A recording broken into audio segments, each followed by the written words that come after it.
Welcome to the In Love with PMDD podcast. I am your host, Rose, your PMDD relationship expert. I have personally been suffering with PMDD for over 15 years and spent so much time desperately trying to navigate my intimate relationships, going from breakup to breakup, thinking that everyone else was the problem.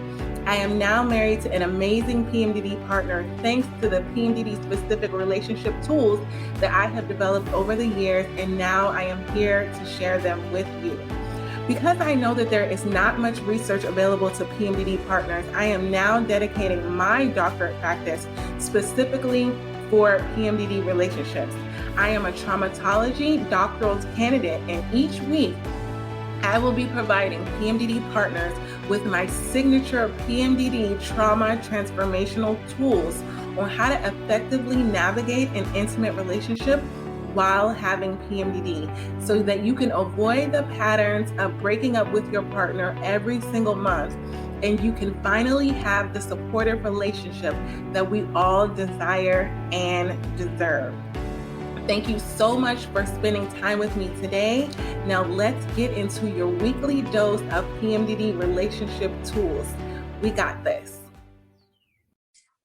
Today we're talking all about the avoidant attachment style, and it's one that is near and dear to my heart because it is the attachment style that I go into every single month during PMDD. So I want to let you know that even though I have all of the tools as far as relationship is concerned, I still have a specific attachment style that I go through when I get into PMDD. So I'm pretty sure you know that when we go into PMDD, there are certain things that we just cannot control that just happen to our body, happen to our mind, like the intrusive thoughts. Like we still have the symptoms. I still have the symptoms. You know, you heard me on a couple of episodes before about the PMDD depression. I still have the things. I just give you the tools that you can use in regards to your PMDD relationships. But I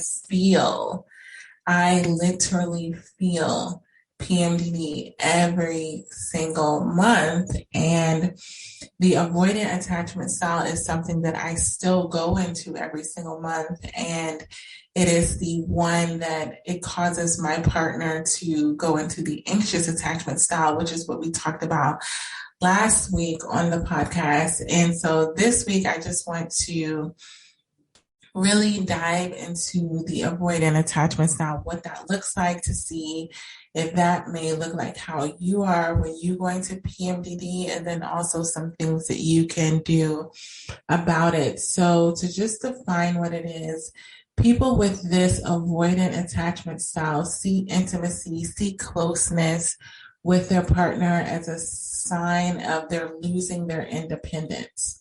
So they see dependence or needing their partner as a sign of weakness. So they subconsciously tend to find problems in their relationship when they get too close because they want to create that distance. They tend to say things like, oh, my partner's too much for me, or oh, they're too clingy, or oh, they're too needy, or oh, I just need peace, without being in this relationship because it's just too much for me.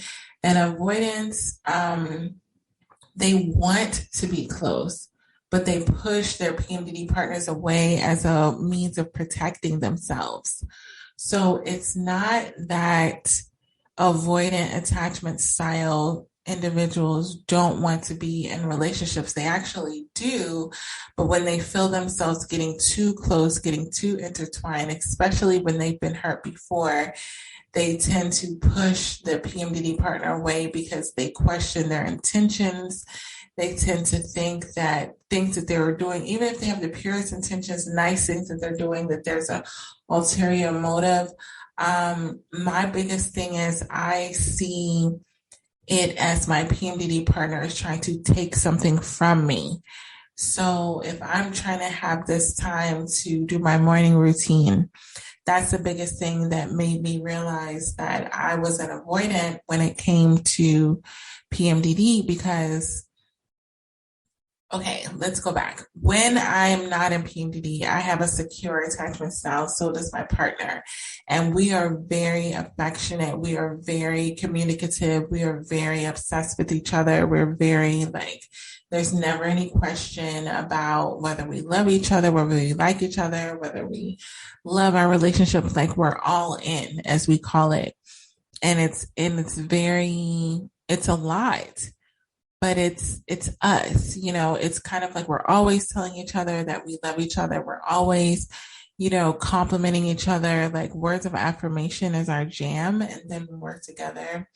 We're always, holding each other's hands and complimenting how the other person looks. Like we're very affectionate verbally and physically and all of the things. But when I go into PMDD, it's like someone turned the switch off.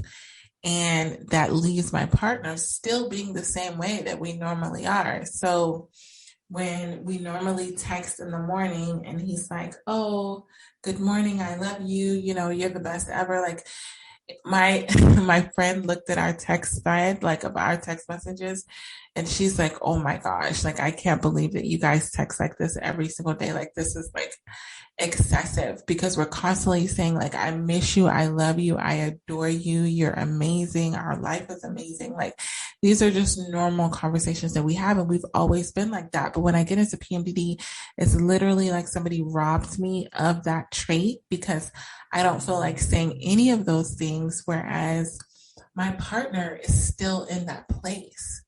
So what we need to realize as PMDD sufferers is that when the way we treat our partners when we're in our good days, how they are and what they expect and what they're used to, they're still in that place even when we're not. So when PMDD comes and we don't feel like saying those words of affirmation, we don't feel like being affectionate, we don't feel like doing all these other things, it's like they're still in that place where they're not only expecting that, but they're used to that and they're now needing that. So if we're not keeping up with giving them those things that they need during that time, they tend to feel like abandoned and neglected. And then you feel guilty about it afterwards. But for me, I think the biggest thing was every single month, I felt and still feel. So here's the thing, because I've done the work and utilized my tools, my PMDD trauma transformational tools, I can recognize when that avoidant feeling is coming along and I react to it differently. So that's the only difference. So it's not that I don't get the symptom of being avoidant when I get into PMDD. I just react to it differently. So in the past, when I would wake up in PMDD. So I tend to shift into PMDD at night. Not sure why that happens. It's pretty rude for me, because I could like go to sleep and I'm totally loving, totally good. Like everything's going great. And then I wake up in the middle of the night or the next morning and PMDD is there. And it's just like I feel like a completely different person. It's like someone shut off all of the loving emotions that I had, like every loving emotion that I had. It's like somebody turned the switch off. And it's so crazy that it can happen. For me, it's crazy because it happens at night, because I'm like, who turned the switch off? Because I'll literally be talking to my partner or texting with them and just telling them how much I love and adore them. And then the next morning, I don't feel like that. So the next morning, they're waking up and they're texting me like, I love you. And if you've messaged me on Instagram or we talked via email, I've been told I come off very expressive, because I'm a writer as well. So I don't just do podcasts and other things. Like obviously I'm getting my doctorate. I love to write because there's a lot of writing involved, but I express myself very well with writing. And so if we're messaging back and forth, like you can kind of feel my emotion via the text that I'm sending you, because I'm very like, if I tell you I love you, like I'm not like, oh, I love you, period. That's it. I'm like, I love you with the you, and it's in caps, and I'm sending emojis, and it's just very, I want you to feel that emotion because it's how I'm feeling in the moment. or if I say thank you and I'm just like putting like thank you, like that's literally how I'm feeling because I'm like overwhelmed with gratitude, filled with emotion, and I want you to feel that. So that's just how I express myself when I'm writing. And so when I get into PMDD and I'm in that avoidance state, and my partner wakes up and he's like, "Good morning, baby. Like, I love you. Like, today's going to be a great day, blah, blah." I'm like, "Good morning, period." I love you. So he'll say, like, "I love you" with the you, and the emojis, and I'll just like text back, "I love you." Like, so I do the things, but the emotion behind it is gone. It's literally like I've been robbed. It's gone. It's not there.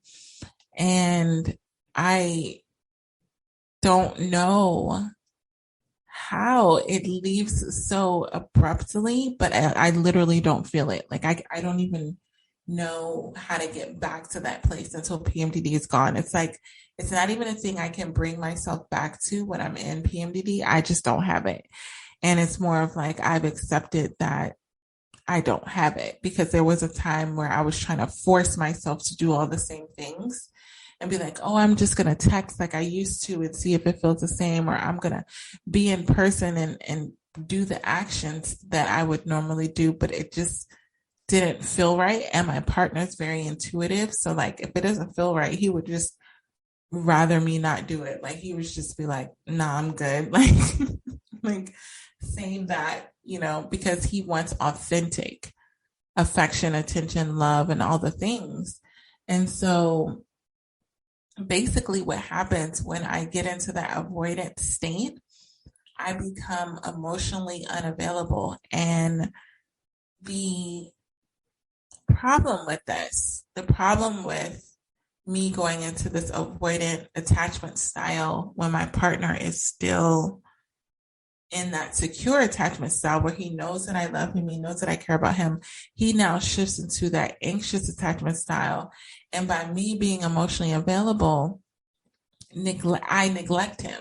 I neglect his emotional needs, and he can only get those things from me. And emotional neglect, like neglecting your partner from giving them the things that they absolutely need, and you're the only one that can give it to them, is a form of emotional abuse.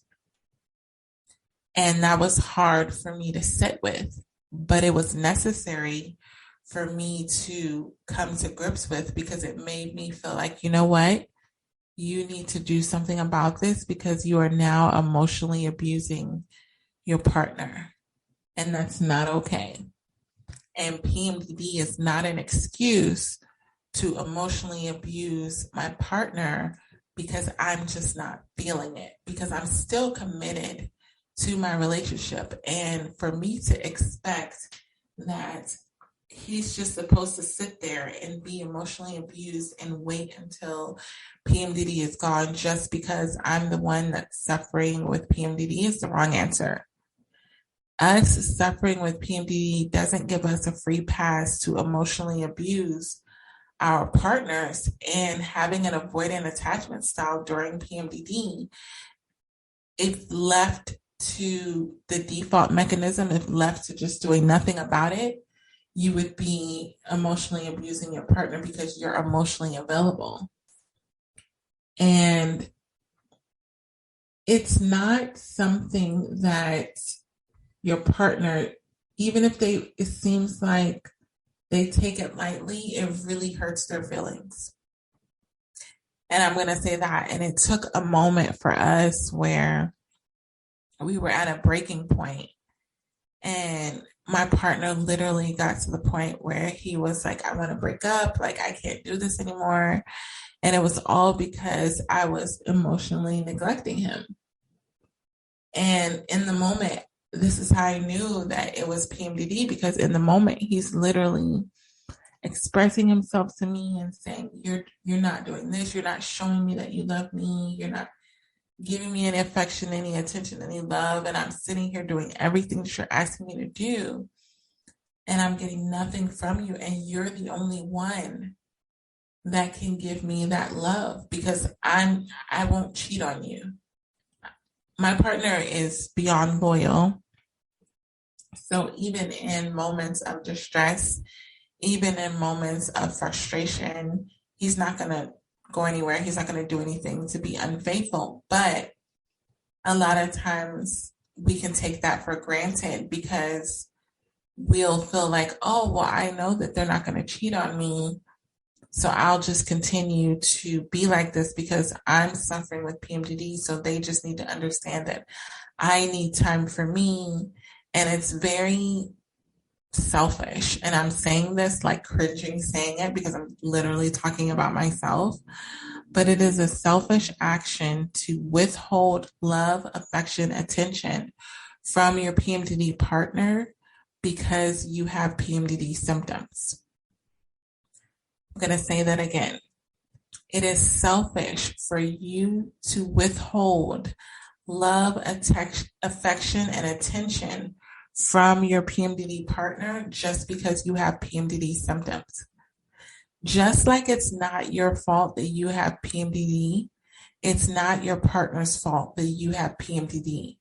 So why would you cause them to suffer from something while you are suffering? You literally know what it feels like to suffer, but yet you're choosing to inflict further suffering on someone that you're supposedly love and care about and want to be with. There needs to be a level of compassion and understanding for if I'm drowning, I don't find satisfaction with someone drowning with me. I've never been that type of person. I went to high school with girls like that, really catty, like they were really insecure with themselves, so they felt the need to point out flaws in other people to make themselves feel better. And it was just a weird, like, as a psychologist, like I know I have that psychologist brain because even as a child, I was just like, well, that doesn't make any sense. Like, you don't feel good about yourself, but now you're going to pick on other people, point out their flaws to make them feel bad about themselves. How does that make you feel better about yourself? Like, you still have the same flaws as before. Like, I was very, like, just trying to figure out, like, how does that work? Like, that seems like a weird approach. And the same thing with PMDD. If you know that you suffer during PMDD, your goal for your PMDD partner should be to cause them the least amount of suffering as possible because you know how much it sucks to suffer. So, like, you know that it doesn't feel good to suffer. So why do things that cause them to suffer? And as an avoidant, you may think that, because I know I did, I was like, well, I'm not doing anything to you. Like, that's kind of the excuse to cop out, is that you're not actively doing anything to the person. But that in itself is the problem. You're not doing anything.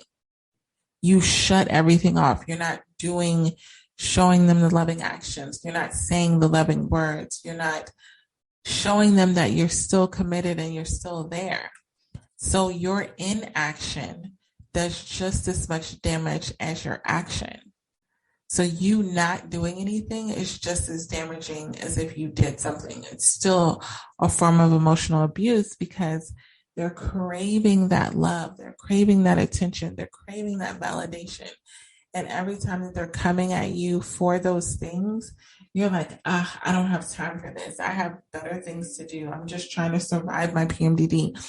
But the thing that when I came to the realization of what it is that my partner actually needed, it cost me nothing. Emotionally, it doesn't even cost me anything. So there's a couple of things that my partner needs. And your partner may need different things, but I'm just going to give you an overview of how simple it may be to give your partner what they need when you're in that avoidant state.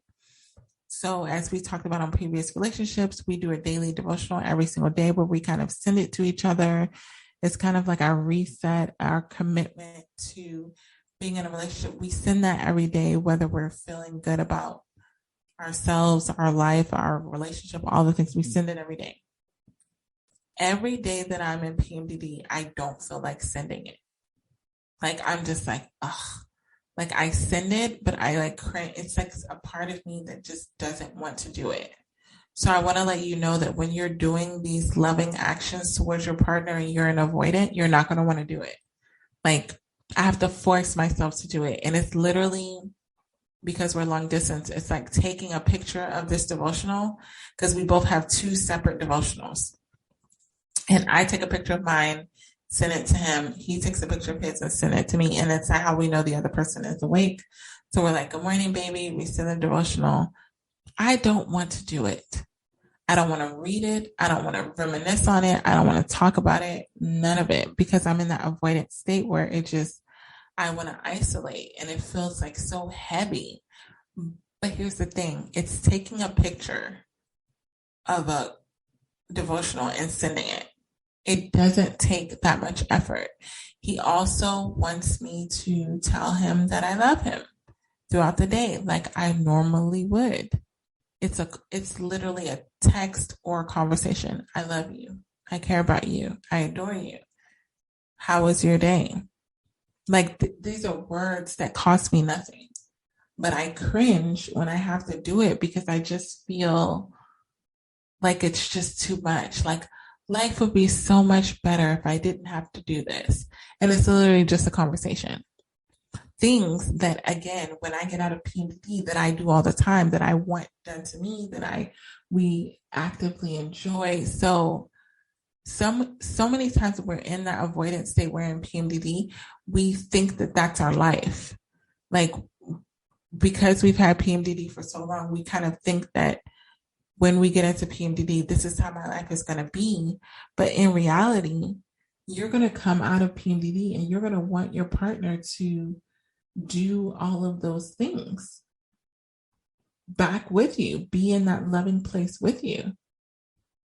So if you're not willing to do it when you're in PMDD, why should you expect them to be in a good place when you come out of PMDD and you're like talking to them like, I'm out of PMDD, like, what do you want to do today? And they're like, what if they gave you that same behavior that you gave them when you were in PMDD and you were really avoidant and isolated and called them clingy? And I'm going to switch this around because the avoidant attachment has a way of getting to the PMDD partners, meaning the partner that doesn't suffer with PMDD. All of a sudden, you could be in a state where your partner goes into PMDD, they get really clingy, they want more attention, they want more affection, and it can make you clingy. So I have a lot of PMDD partners that listen, partners that don't suffer with PMDD, and you may get into a point where it just becomes too much for you. And then you're like, oh, they're in PMDD, they're so clingy, like I don't want to deal with all this, and just like you just deal with it like it's a burden, like it's an absolute burden.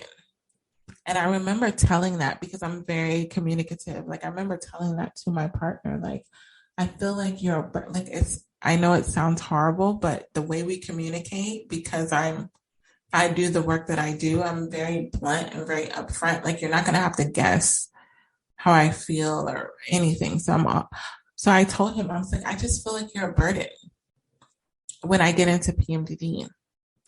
I just feel like you're one more thing that I have to worry about, one more thing that I have to do, and you just cause me so much stress. I just wish that you could just go away. And then my partner is he's all about action. And, you listen on the previous episodes, he's all about action. Like, what can I do to help your PMDD?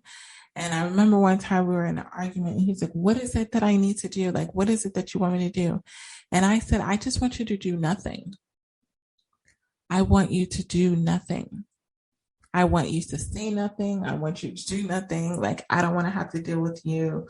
Like, it would be great if you just lied dormant and did nothing.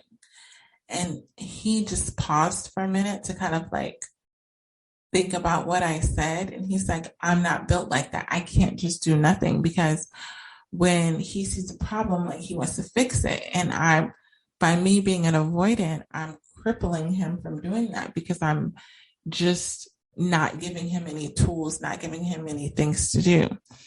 So from moving on from that and really talking with him, mostly when I wasn't in PMDD, and like just talking with him about how he felt when I got into the avoidant state. And he said he felt really neglected and just dissatisfied with our relationship. He just wasn't satisfied. And he questioned it, and it brought up a whole bunch of other things. And I felt bad because, when you get out of PMDD and you really listen to the hurt, if your partner expresses it to you, or if you ask them, which I strongly suggest you do, check on your partner every single month. Because with all of my PMDD private clients, that's something that we do, is we check in with not just the partner that's suffering with PMDD, but the other partner, and just being like, how are you dealing with everything? Because sometimes nobody asks them, and they actually deal with a lot, and we don't give them enough credit for that. So if you haven't been acknowledging your PMDD partner for everything that they go through while you're in PMDD, I strongly suggest you do that.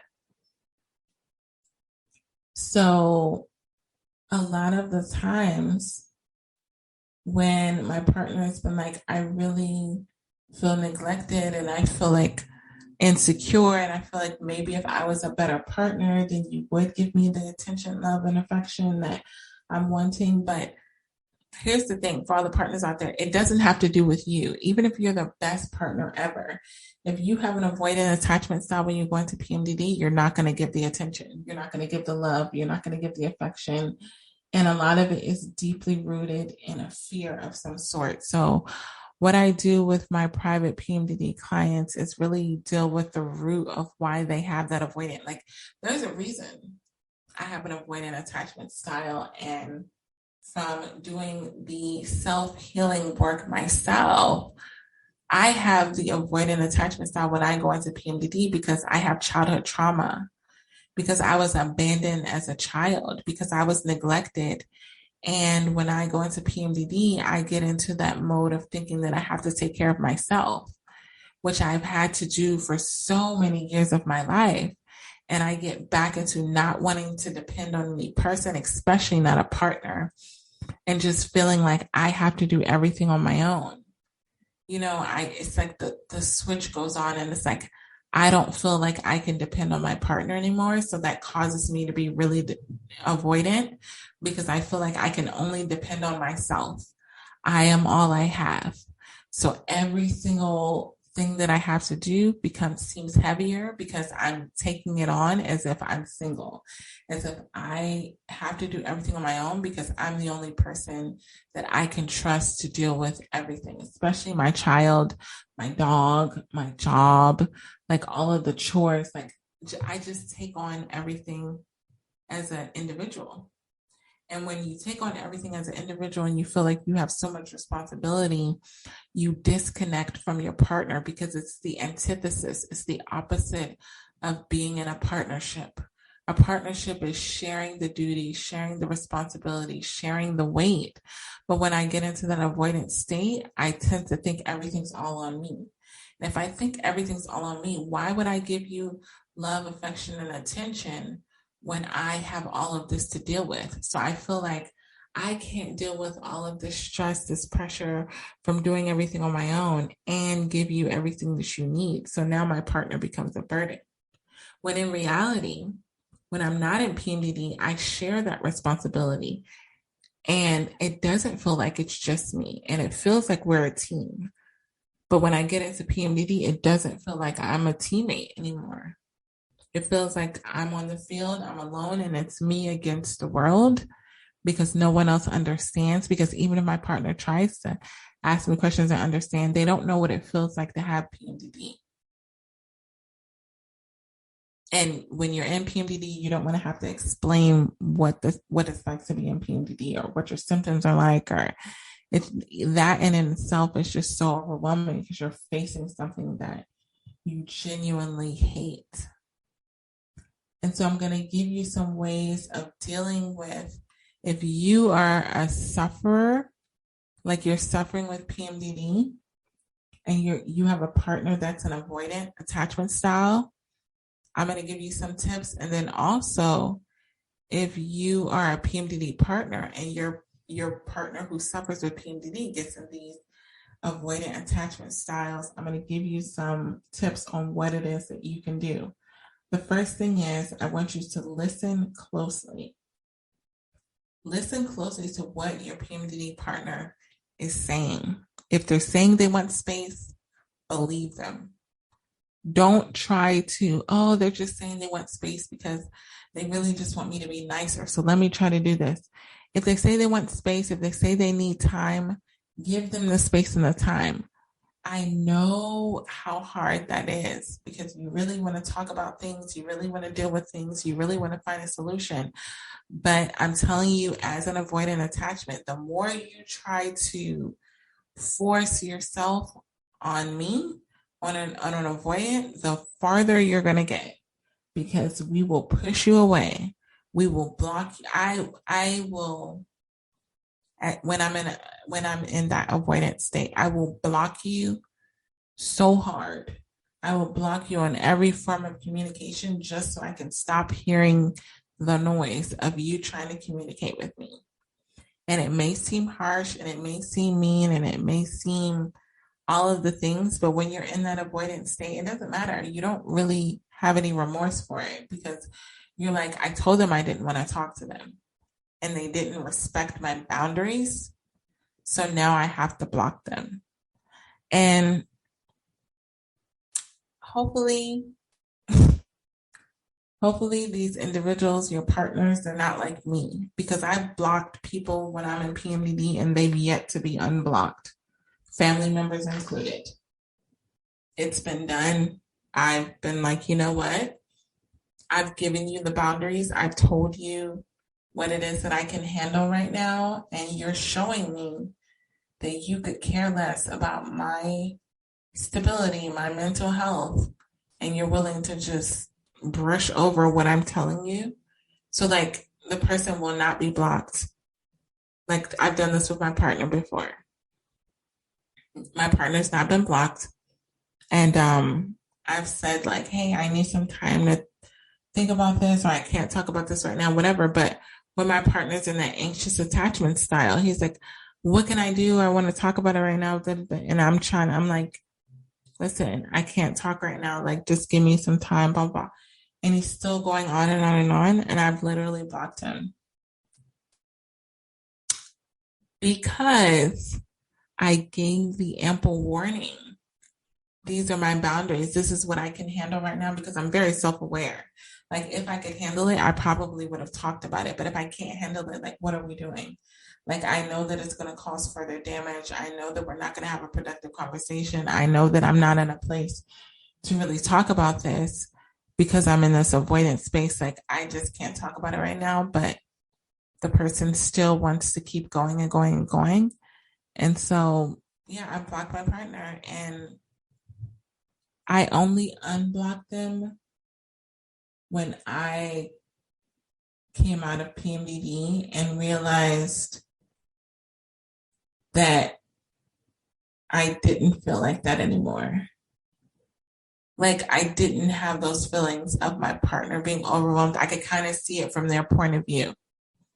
So if your partner's blocked you at any time or you're blocked right now and you're listening to this, you're only going to get unblocked when they realize that they went too far and maybe there was good intentions with the reason why they were trying to talk to you. And it won't be, and I say this for my partner all the time, we never make up because of something that the other person has specifically said. We normally make up because we had time to think about it and we reframed it in our own minds independently. And then we go back to our partner and you're like, you know what? Like, I didn't mean that, or let's talk about that. Like it's always been something after our own self-reflection. So that's why I think it's so important. What I do with my private PMDD clients is a lot of times we have sessions. So if you and your partner are not seeing eye to eye, I'll have a session with one of you. either the partner that's suffering with PMDD or the partner that's not. And we'll talk about it so that you can get some clarity. And then when you go back to your partner, that's when you'll be ready to get back together, to unblock them, to be more open, to stop shutting down emotionally, because you get to a point where you're like, you know what? I was feeling this way and this is why, like just gaining clarity on it. And that's what kind of brings you back. And then the second thing is focus on the actions that your PMDD partner is taking. You know, sometimes when I'm in an avoidant state, I'll still do the things.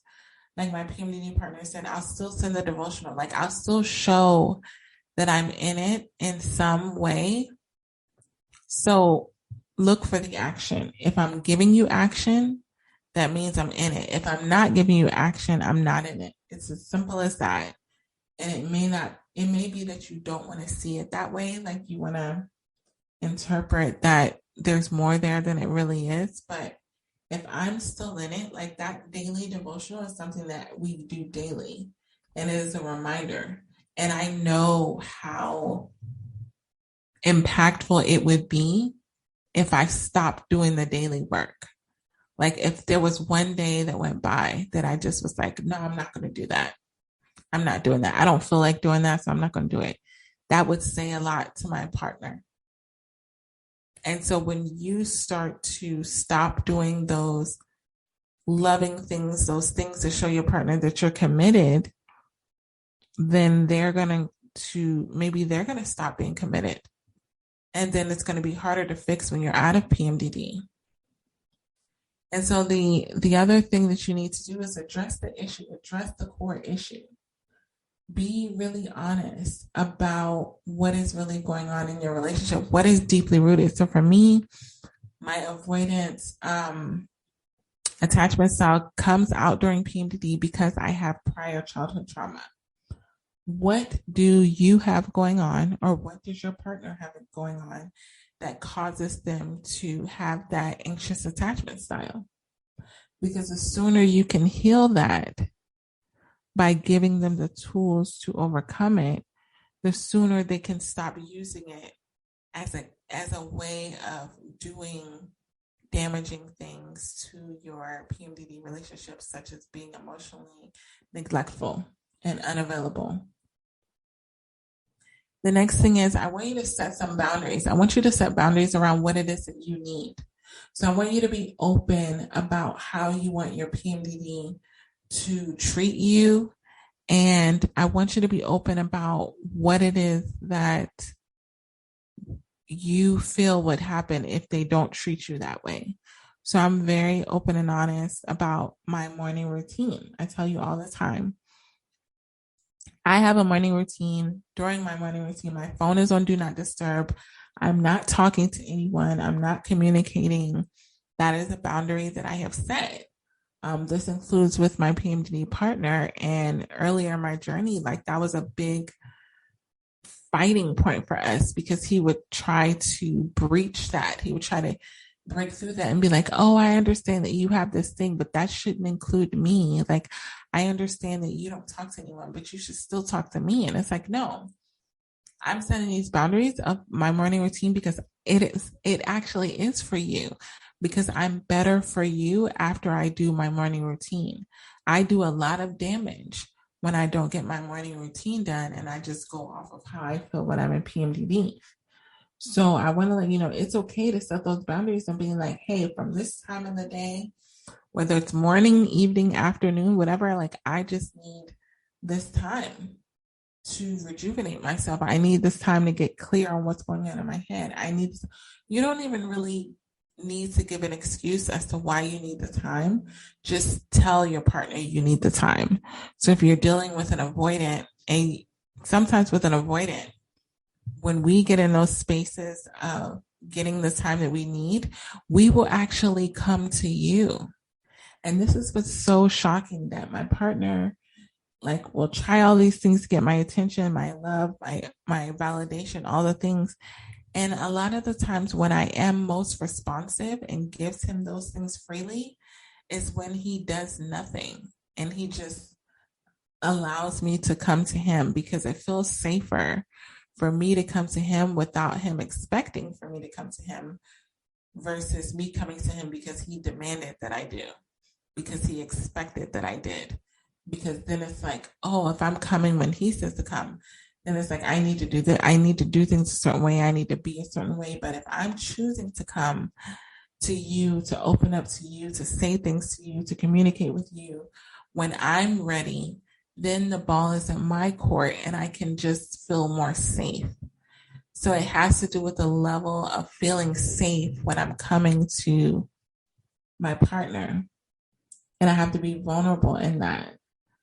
And the next thing is, I will need you to, for those who have the avoidant attachment style, is recognize that it's a form of emotional abuse and stop being emotionally unavailable.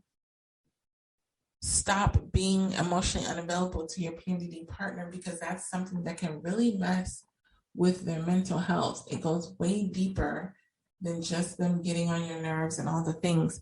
You can really send someone over the edge by doing this, by not giving them what it is that they need when you're the only person that can give it to them. If they're in love with you, if they like you, if they're committed to you, if you all are committed to a relationship and you choose not to give them those things, the way they react to that could be very damaging, and you're going to have to live with that. So I advise you to not continue to deprive them and to find ways to give them something.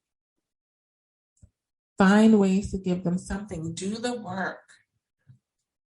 Have sessions with me with my 2-month private PMDD coaching, and then also my attachment style series that I'm doing with my private sessions, so that you can develop that intimacy to really know what it is that you need, what it is that your partner needs, so that you can remove all of those obstacles that are keeping you from being in that avoiding that anxious space and doing damage to your relationship. So when you notice that there are patterns of every single month, your partner's shutting down, or every single month, you're shutting down, notice that you have an avoidant attachment style, or your partner does. And I want you to, if you have a partner who has an avoidant attachment style, you need hobbies.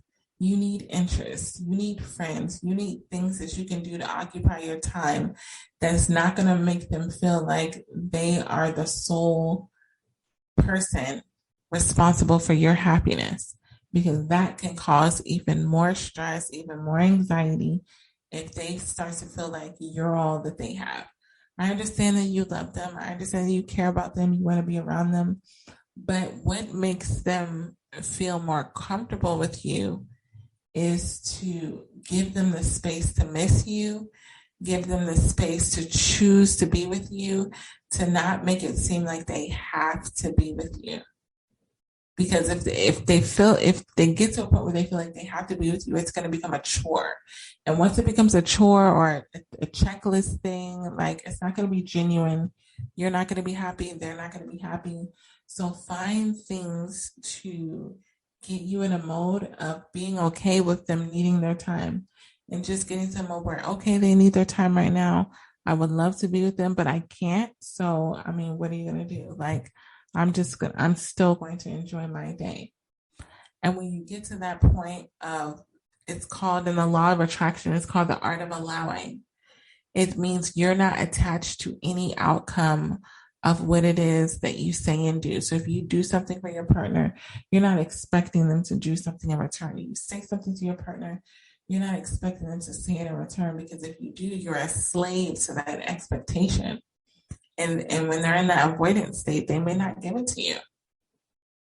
So if you know that you're at a point where this attachment style issue is really becoming a thing, your partner goes from having a secure attachment where they're open and loving, and you guys seem like you're on the same page, but then they switch to being really avoidant, and they call you clingy, and They just don't want anything to do with you, and you need to really have a session on the specific tools onto what to do in your specific relationship, then reach out to me, www.inlovewithpmdd.com. If you're not already following me on Instagram at inlovewithpmdd, I do a daily vlog on my stories of everything that's going on during PMDD.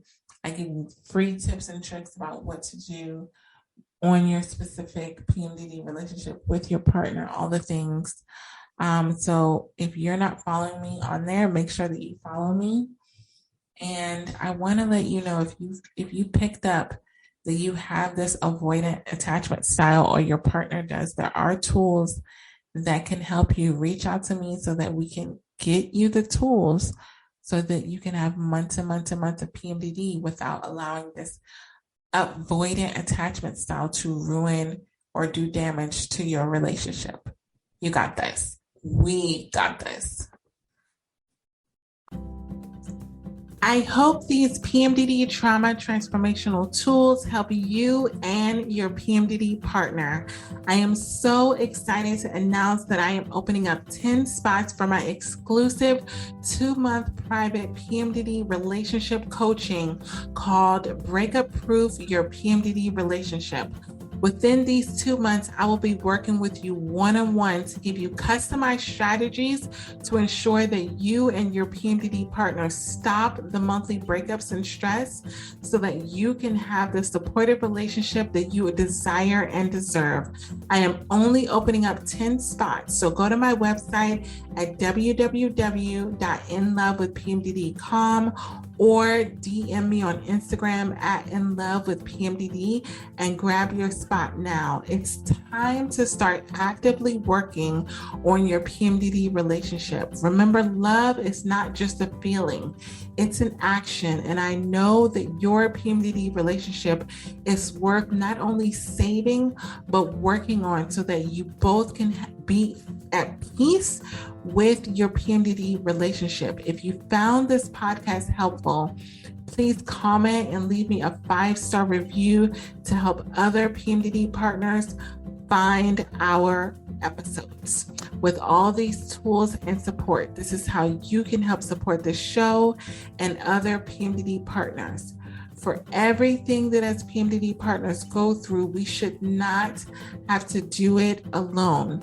Until next time, remember, we can have the relationship that we desire and deserve while having PMDD.